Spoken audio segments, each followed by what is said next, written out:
नमस्कार साथियों, मैं विकास सिंह तोमर आप सभी का स्वागत करता हूं।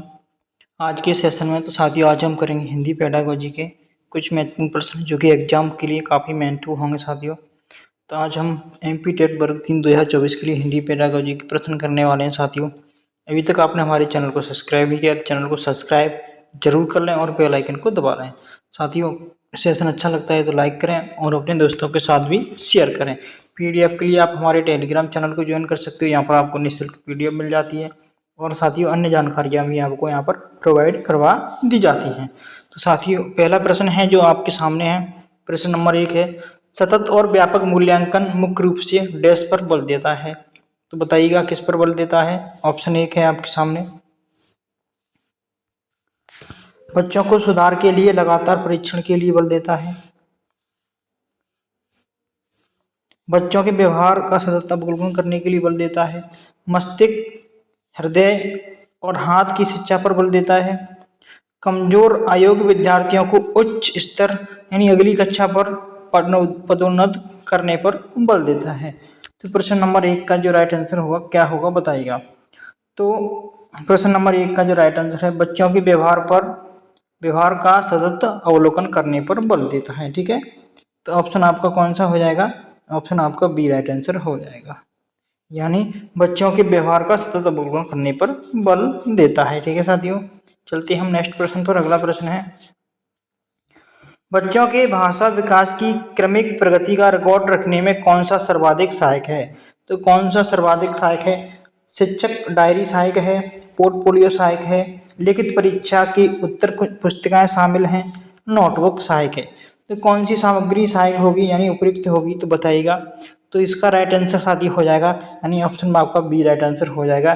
पोर्टफोलियो होता है ना साथियों, पोर्टफोलियो के माध्यम से हम क्या करते हैं, बच्चे की भाषा के विकास का क्रमिक प्रगति का रिकॉर्ड रखते हैं, यानी सभी जानकारियां हम इसके अंदर रखते हैं। किसके अंदर, तो पोर्टफोलियो के अंदर रखी जाती हैं। ठीक है साथियों, सेशन यदि अच्छा लगे तो साथियों लाइक जरूर करें और अपने दोस्तों के साथ भी शेयर करें।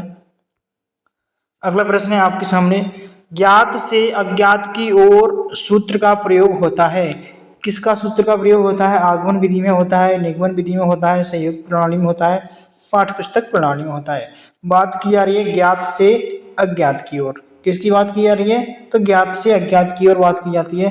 तो ज्ञात से अज्ञात की ओर किसका उपयोग करते हैं हम, तो आगमन विधि का उपयोग करते हैं। किसका करते हैं, आगमन विधि का उपयोग करते हैं। ठीक है, यानी ऑप्शन आपका बी राइट आंसर हो जाएगा। ठीक है साथियों, सॉरी साथियों, ऑप्शन आपका ए राइट आंसर होगा, गलत टिक कर दिया हूं। ए राइट आंसर हो जाएगा, यानी ऑप्शन आपका ए राइट आंसर होगा। कौन सा होगा, तो ए राइट आंसर हो जाएगा। ठीक है, आगमन विधि की बात की जाती है, ऑप्शन आपका ए राइट आंसर होगा। ठीक है साथियों, ज्ञात से अज्ञात की बात की जाती है आगमन विधि में। चलते हैं हम आगे। अगली है, भाषा शिक्षण में निम्न में से क्या शिक्षा का सिद्धांत नहीं है। तो क्या शिक्षण का सिद्धांत नहीं होगा, तो बताइएगा। नहीं पूछा है, इस पर विशेष ध्यान देंगे। कभी कभी क्या है ना, हम प्रश्न पढ़ लेते हैं लेकिन नहीं पर ध्यान नहीं दे पाते हैं। क्रियाशीलता का सिद्धांत, प्रेरणा का सिद्धांत, रुचि का सिद्धांत, अभिरुचि का सिद्धांत। तो नहीं है, तो अभिरुचि का सिद्धांत क्या है, नहीं हो जाएगा साथियों। रुचि का सिद्धांत भी होता है आपका, प्रेरणा का सिद्धांत होता है और क्रियाशीलता का भी सिद्धांत होता है। ठीक है, तो आपका डी ऑप्शन राइट आंसर होगा। अगला प्रश्न है आपके सामने, प्रश्न नंबर 5, निम्न में से अच्छे मूल्यांकन की कौन सी एक विशेषता नहीं है। तो कौन सी एक विशेषता नहीं है। ऑप्शन ए नकारात्मकता है, निदानात्मकता है, विश्वसनीयता है, वैधता है। बात की जा रही है अच्छे मूल्यांकन की विशेषता नहीं है। इसमें भी साथियों नहीं पूछा है तो नहीं बताओगे आप। ठीक है, तो कौन सा नहीं है, 4 ऑप्शन आपके सामने, एक राइट आंसर होगा। तो कौन सा नहीं हो जाएगा, अच्छी मूल्यांकन विशेषता नहीं है, कौन सी नहीं होती है, तो इसका आपको उत्तर देना है। तो इसका उत्तर हो जाएगा नकारात्मकता। अच्छे मूल्यांकन की विशेषता नहीं होती है, निदानात्मक होती है, यानी निदान तो हम करते ही हैं मूल्यांकन के माध्यम से, बच्चों की कमजोरियों का पता चल जाता है, फिर हम क्या करते हैं, निदान करते हैं। ठीक है, विश्वसनीयता होती है, मान लो किसी का प्रश्न के लिए आपने 1 नंबर दिया है तो कोई भी चेक करेगा उस प्रश्न को तो उसके लिए वो 1 नंबर ही देगा। ठीक है साथियों, वैधता, जो भी प्रश्न होने चाहिए, प्रश्नोत्तरी होती है हमारी वैध होनी चाहिए। कैसी होनी चाहिए? वैध होनी चाहिए। तो वैधता, विश्वसनीयता और निदानता तीनों होते हैं आपके, ठीक है। अच्छे मूल्यांकन की ये क्या है? विशेषताएं हो जाती हैं, ठीक है साथियों। इनको भी आपको याद रख लेना। तो ऑप्शन ए आपका राइट आंसर हो जाएगा, ठीक है। अगला प्रश्न है प्रश्न नंबर 6। निम्न में से किसने सहचार विधि का आविष्कार किया? बात की जाती है सहचार विधि की, तो किसने आविष्कार किया सहचार विधि का? तो मांटेसरी ने किया था, अरस्तू ने किया था, विलियम्स टेलर ने किया था, या एडम स्मिथ ने किया था? तो जब बात की जाती है आपकी किसकी? सहचार विधि की, तो सहचार विधि की बात करते हैं तो किसने किया था? तो इसका राइट आंसर क्या होगा बताइएगा। तो सहचार विधि का किया था मांटेसरी ने। किसने किया था? तो ऑप्शन आपका ए राइट आंसर हो जाएगा। कौन सा हो जाएगा? क्वेश्चन नंबर 6 का ए राइट आंसर हो जाएगा, मांटेसरी ने किया था, ठीक है। चलते हैं हम आगे। अगला प्रश्न है प्रश्न नंबर 7। काफी अच्छा प्रश्न है साथियों, इम्पोर्टेंट प्रश्न है और एमपी टेट के लिए तो रामबाण साबित होने वाले हैं साथियों। तो सेशन को लास्ट तक जरूर ज्वाइन कीजिएगा। जल्दी से हम सेशन को एंड करेंगे साथियों, ज़्यादा समय नहीं लेंगे, कोई भी फालतू की बात नहीं करना है साथियों, बस हमें पढ़ाई पर पूरा फोकस रखना है, ठीक है साथियों। तो बताइएगा, मनुष्य ने मानसिक विकास के लिए मातृभाषा उतना ही आवश्यक है जितना बच्चे के शारीरिक विकास के लिए माँ का दूध। यह कथन निम्न में से किसका है? तो बताना है किसका है। ऑप्शन ए है सुभद्रा कुमारी चौहान का है, जवाहरलाल नेहरू का है, स्वामी विवेकानंद जी का है और महात्मा गांधी का है। तो किसका यह हो जाता है बताइएगा। बात की जाती है मनुष्य के मानसिक विकास के लिए मातृभाषा उतनी ही आवश्यक है जितनी कि बच्चे के शरीर के विकास के लिए माँ का दूध। यह कथन किसने कहा है? यह कथन कहा है महात्मा गांधी जी ने कहा है। किसने कहा है? तो ऑप्शन डी आपका राइट आंसर होगा। महात्मा गांधी जी ने कहा है कि उतना ही मानसिक विकास के लिए मातृभाषा उतना ही आवश्यक है कि जितना कि बच्चे के विकास के लिए माँ का दूध, उतना ही हमारे लिए क्या है? मातृभाषा आवश्यक है, ठीक है। समझ में आया होगा साथियों। अगला प्रश्न आपके सामने है क्वेश्चन नंबर 8। क्वेश्चन नंबर 8 का आपको राइट आंसर दे देना है साथियों, समय ज़्यादा वेस्ट नहीं करेंगे, कम ही समय में हम 15 प्रश्नों को हल करने वाले हैं साथियों, क्योंकि 30 प्रश्न आते हैं आपके पूरे। हिंदी में कितने प्रश्न आते हैं? 30 आते हैं, जिसमें 15 प्रश्न आपके पेडागोजी के देखने को मिलेंगे। 15 प्रश्न आएंगे, एक भी नंबर का प्रश्न कम नहीं आएगा। 15 प्रश्न पेडागोजी का आपको केवल हिंदी में ही देखने को मिलते हैं, और अन्य सब्जेक्ट में आपको 10, 8, 10, 9 इस तरह से प्रश्न देखने को मिलेंगे, लेकिन हिंदी में आपको पूरे 15 प्रश्न देखने को मिल जाएंगे, ठीक है साथियों। तो आपको लास्ट तक ज्वाइन करना है। निम्न में से मौखिक भाषा की आधारभूत इकाई है, तो मौखिक भाषा की आधारभूत इकाई क्या होती है? ध्वनि होती है, पद होते हैं, स्वर होते हैं, वर्ण होते हैं। तो 4 ऑप्शन आपके सामने हैं। क्या होगा? जो मौखिक भाषा होती है ना, उसकी जो आधारभूत इकाई है क्या है? ध्वनि है, यानी ऑप्शन आपका ए राइट आंसर होगा। ध्वनि हो जाती है, क्या हो जाती है? तो ध्वनि हो जाएगी, ठीक है साथियों। इसको आपको याद रखना है, ध्वनि। अगला प्रश्न है आपके सामने, एक सामान्य 12 वर्ष की आयु के बच्चे में सबसे अधिक होना संभव है। क्या सबसे अधिक होगा उसके अंदर? बताना है आपको। समकक्षी के अनुमोदन के लिए बेचैनी होगी उसके अंदर, केवल वयस्कों को खुश करने के बारे में दुश्चिंता की अनुभूति होगी इसके अंदर, केवल रुचियों को सीमित करना होगा, क्या उनकी उसकी रुचियों को सीमित करना होगा, केवल कुल प्रेरक समन्वय में कठिनाई होगी। तो बताइएगा इसका जो राइट आंसर हो रहा है क्या हो जाएगा, ठीक है। बताना है आपको। क्वेश्चन नंबर 9 का राइट आंसर क्या होगा।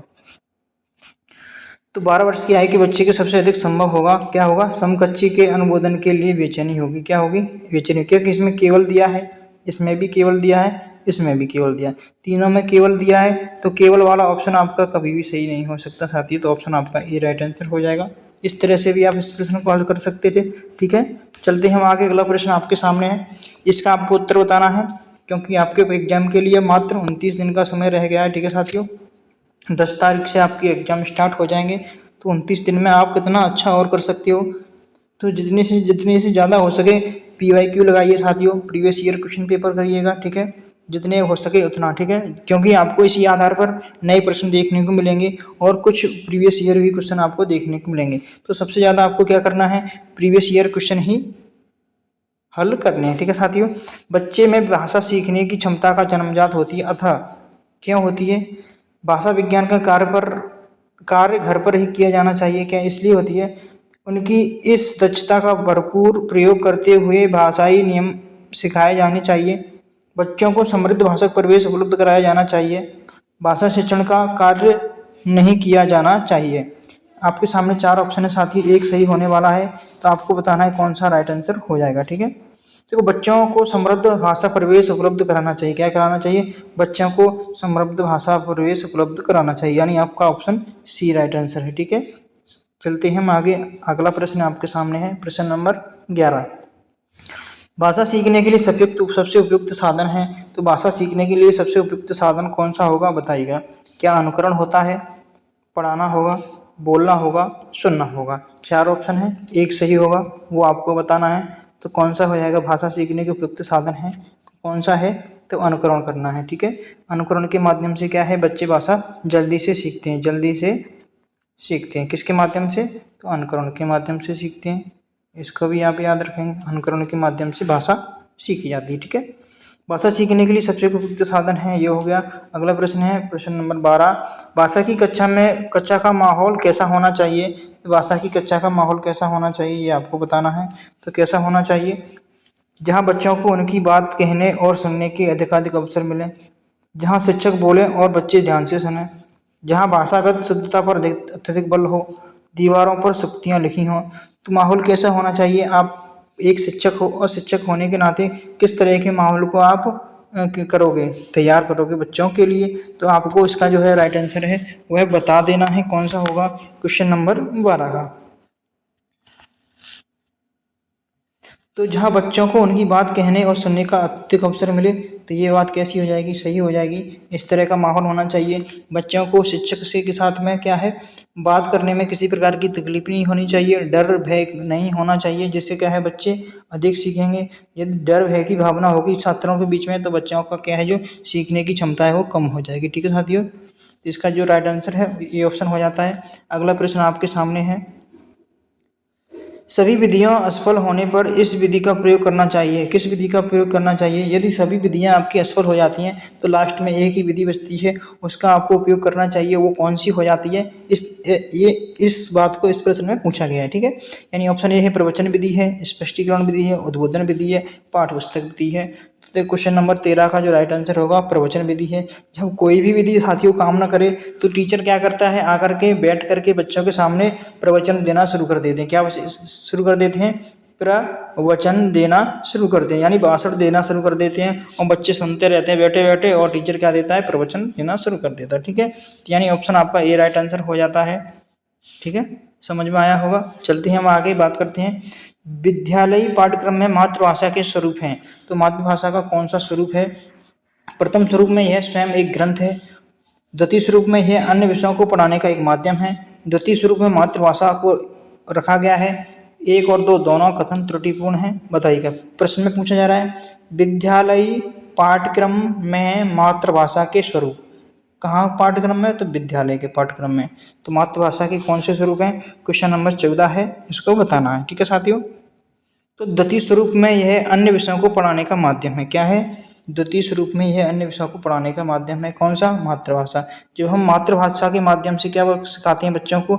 सेकंड भाषा सिखाते हैं। क्या सिखाते हैं? मातृभाषा के माध्यम से हम बच्चों को क्या सिखाते हैं? दूसरी भाषा को सिखाते हैं। ठीक है, जब हम किसी भी चीज़ को एक्सप्लेन करते हैं, बच्चों को समझाते हैं, तो जो हमारी जो भाषा होती है, एक पाठ्य पुस्तक की भाषा होती है, उस भाषा को हम किस भाषा से कनेक्ट करते हैं? तो मातृभाषा से कनेक्ट करते हैं। यानी द्वितीय स्वरूप में यह अन्य विषयों को पढ़ाने का माध्यम है। ठीक है, दूसरे स्वरूपों में। इसका ऑप्शन बी राइट आंसर होगा। ठीक है साथियों, चलते हैं हम, अगला है, नेक्स्ट प्रश्न है साथियों, लास्ट प्रश्न है, हम परिंदा ही प्रश्न करेंगे इस सेशन में। ठीक है साथियों, तो निम्न में से लघु पदों के सिद्धांत का संबंध है। प्रश्न में पूछा है लघु पदों के सिद्धांतों का संबंध किससे होगा? रेखीय अपक्रमत से होगा, केवल साकी अपक्रमत से होगा, केवल अवरोह अपक्रमत से होगा, अवरोह अपक्रमत, साकी अपकृत, दोनों हो जाएंगे क्या साथियों? इसमें बताना है आपको। देखो, लघु पदों के सिद्धांत से संबंध है, किसका संबंध है? तो रेखीय अपक्रमत का है। किसका है? तो रेखीय अपक्रमत का है। साथियों, सेशन कैसा लगा? यदि सेशन अच्छा लगा हो तो लाइक जरूर कर दीजिएगा और अपने दोस्तों के साथ में शेयर कीजिएगा। अभी तक आपने हमारे चैनल को सब्सक्राइब नहीं किया, चैनल को सब्सक्राइब करके बेल आइकन को जरूर दबाना। ठीक है साथियों, मिलते हैं हम अगली वीडियो में। तब तक के लिए सभी साथियों के नमस्कार, जय हिंद, वंदे मातरम।